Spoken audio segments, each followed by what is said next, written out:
Hello everyone, how are you? I hope you're fine and you're most welcome in my YouTube channel MS Search the English Club. Day students, हम लोग special structure पढ़ रहे हैं। अभी तक हम लोगों ने स्पेशल स्ट्रक्चर 9 तक पढ़ा है। आज के क्लास में हम लोग स्पेशल स्ट्रक्चर नंबर 10 को देखेंगे। आइए ट्रांसलेशन को बड़ा ही आसान बनाते हैं स्पेशल स्ट्रक्चर के माध्यम से। 9 स्पेशल स्ट्रक्चर हमारा हो चुका है। आज के क्लास में हम लोग स्पेशल स्ट्रक्चर नंबर 10 को देखेंगे। किसको देखेंगे? आइए 10 नंबर का स्पेशल स्ट्रक्चर को देखते हैं। समझिएगा, किसी भी हिंदी वाक्य में को या के पास, किसी भी हिंदी वाक्य में को या के पास कुछ है, इस तरह का सेंस हो। किसी भी हिंदी वाक्य में को या के पास कुछ है, को या के पास कुछ है, इस तरह का भाव अगर प्रकट हो किसी भी हिंदी वाक्य से, आप उसका अंग्रेजी कैसे बनाओगे? को या के पास कुछ है। जैसे मेरे पास एक किताब है, मेरे पास कुछ है। कुछ मतलब क्या? किताब। राम के पास एक कार है, राम के पास कुछ है तो क्या कार है? नहीं। तो को या के पास कुछ है, इस तरह का अगर सेंस आए तो आप इसका अंग्रेजी कैसे बनाएंगे? What will be the English structure? Dear student, सबसे पहले सब्जेक्ट को रखना है। सब्जेक्ट के अकॉर्डिंग हैज या हैव का प्रयोग करेंगे। उसके बाद यही जो कुछ है उसको वहां रख देंगे। एक्चुअली ये जो कुछ होगा, एक्चुअली ये नाउन होगा, तो नाउन यहां आ जाएगा। ठीक है। जैसे देखिए, मेरे पास एक घर है, तो मेरे पास एक घर है, के पास घर है, के पास कुछ है। तो के पास कुछ है का पता चले, सब्जेक्ट के बाद हैज हैव, उसके बाद नाउन। तो मेरे पास एक घर है, मेरे का क्या हो जाएगा? आई, है ना। हैव या हैज, तो आई हैव लेता है। आई हैव अ हाउस, मेरे पास एक घर है। यहीं पर देखिए, रामू के पास एक कार है, तो रामू के पास एक कार है, के पास कार है, के पास कुछ है, तो रामू क्या हो जाएगा? Ramu has a car. ठीक है। जैसे राम को एक पुत्र है। अब देखिए, राम को एक पुत्र है, राम को पुत्र है, राम को पुत्र है, राम को कुछ है नहीं, तो यहां भी हैज लगेगा। क्या हो जाएगा? राम हैज अ सन। होगा कि नहीं होगा? अब आपके दिमाग में चल रहा होगा कि सर हैजब का प्रयोग कहां करें? बड़ा ही आसान है बाबू। याद है, आई अगर सब्जेक्ट रहेगा तो हैव ले लेगा, है ना। ही, सी, इट और सिंगल नाम, ही, सी, इट और सिंगल नाम हैज लेगा। अब बाकी सब क्या ले लेगा? तो बाकी सब याद रहे हैव ले लेगा। ठीक है। तो को या के पास कुछ है, को या के पास कुछ है, तो सब्जेक्ट के बाद हैज है, उसके बाद नाउन यूज कर देंगे। मेरे पास एक घर है, के पास घर है, के पास कुछ है, तो I have a house. Ramu के पास एक कार है, के पास कार है, के पास कार है, के पास कुछ है, तो Ramu has a car. Ram को एक पुत्र है, को पुत्र है, को कुछ है, तो राम हैज अ सन हो जाएगा। और याद रहे, सब्जेक्ट अगर आई है तो हैव लगाइए, third person singular number he, she, it single नाम के लिए हैज लगाइए। आई होप ये आपको समझ में आया होगा। चलिए, अगर आपको रूल नंबर 10 समझ में आ गया है तो आइए चलते हैं आगे रूल नंबर 11 की ओर। रूल नंबर 11 समझिए। किसी भी हिंदी वाक्य में बाबू को या के पास, किसी भी हिंदी वाक्य में को या के पास कुछ था, टेंस बदल रहे हैं, याद रहे। किसी भी हिंदी वाक्य में को या के पास कुछ था, को या के पास कुछ था अभिनय है, तो याद रहे सब्जेक्ट के तुरंत बाद हैड, और वो कुछ एक्चुअली कौन है? तो नाउन है, तो नाउन यहां आ जाएगा। इस तरह से अंग्रेजी बनेगा। जैसे रामू को एक कार था, तो रामू को एक कार था, को कार था, को कुछ था, तो रामू को एक कार था, क्या हो जाएगा? बोलिए तो। हो जाएगा रामू हैड अ कार।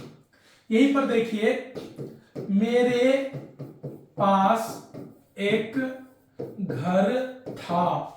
तो मेरे पास एक घर था, के पास था, के पास कुछ था, तो क्या हो जाएगा? I had a house.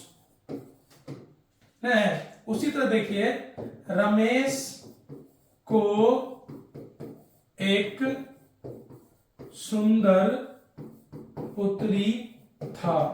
तो रमेश को एक सुंदर पुत्री था, के पास था, कुछ था ना, तो यहां क्या हो जाएगा? रमेश हैड अ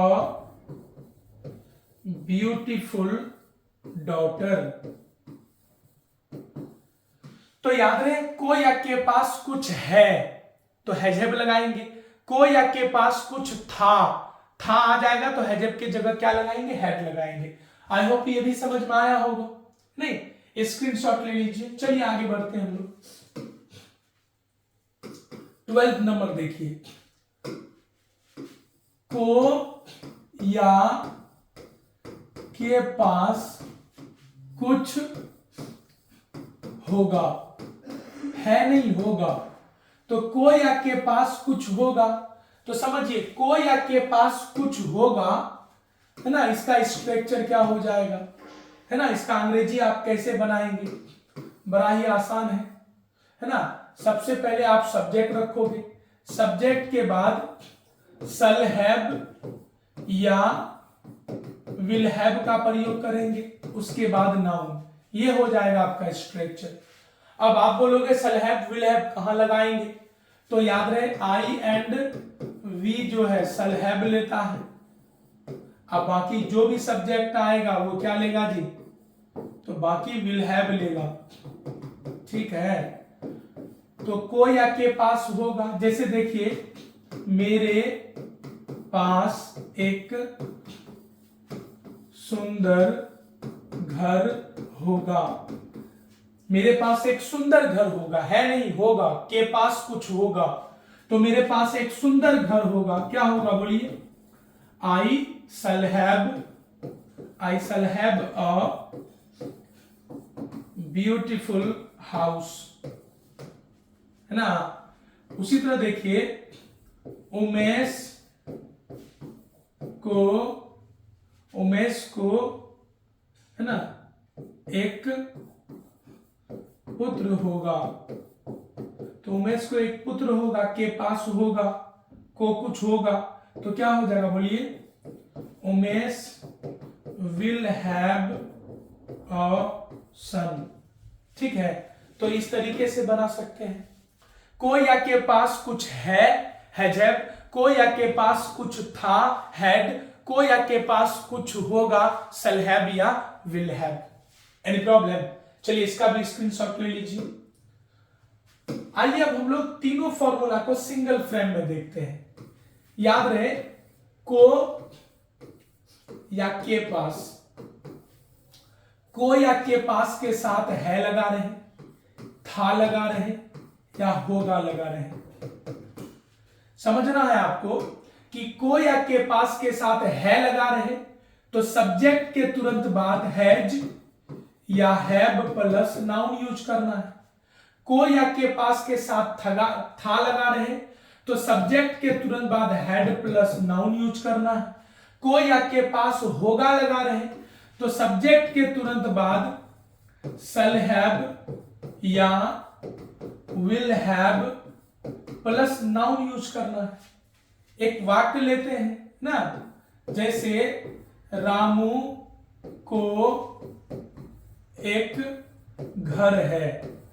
रामू को एक घर है, रामू को एक घर है, को घर है ना। रामू को एक घर है मतलब रामू के पास एक घर है, के पास है का पता चला इसमें। इसी को हम बना सकते हैं, रामू को एक घर था, के पास था। इसी को हम बना सकते हैं, रामू को एक घर होगा। तो रामू के पास एक घर होगा, रामू को एक घर होगा। तो एक चीज बताइए, के पास है, के पास ना समझना है, के पास है, के पास था, के पास होगा। तो के पास है सब्जेक्ट के बाद है जब नाउन, तो रामू के पास एक घर है या रामू को एक घर है, तो हो जाएगा रामू हैज अ हाउस। अब देखिए रामू को एक घर था, तो हो जाएगा रामू हैड अ हाउस। अब देखिए रामू को एक घर होगा, के पास होगा, तो Ramu will have a house. बहुत ज्यादा आसान है। कोई आपके पास है, हैजैव का प्रयोग करेंगे। कोई आपके पास था, हैड का प्रयोग करेंगे। कोई आपके पास होगा, शैल हैव या विल हैव का प्रयोग करेंगे। इस प्रकार से आप के पास वाला ट्रांसलेशन बना सकते हो।